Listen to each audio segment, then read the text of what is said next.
தமிழ் பாசறையில் வந்துட்டு நாங்கள் குழந்தையா இருக்கும் போது வந்து இந்த கலை வந்து மேலோங்கி இருந்துச்சு. இடப்பட்ட காலத்தில் வந்து ஒரு மா இலை உள்ள மாங்காய் மறைஞ்சிருக்கிற மாதிரி இருந்தது.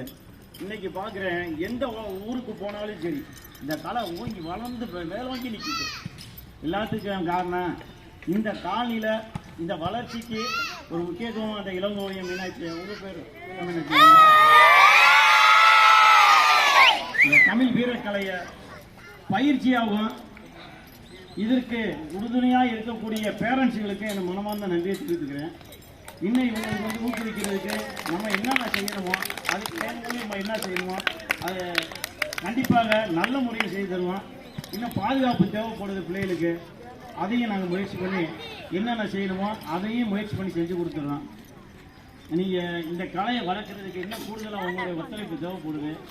ஏன்னா நீங்கள் எந்த ஊருக்கு போனாலும் என்னுடைய பங்கு உங்கள் கூட இருக்குதுன்னு நினைக்கிறேன். நீங்கள் எல்லா இடத்துக்கு போனாலும் இந்த காணியிலிருந்து போன்னு சொல்லலை, இந்த பகுதியில் இருக்க எல்லா பேருமே இந்த வீரக்கலையை பழகிக்கிறோன்னா என்னுடைய குழந்தையாக நினச்சி அனுப்புகிறேன். எல்லாரும் நல்லபடியாக வெற்றி பெறணும் கேட்டுக்கொண்டு இன்னும் மேலும் மேலும் வளர மனசார வாழ்க்கையை விடைபெறுகிறேன்.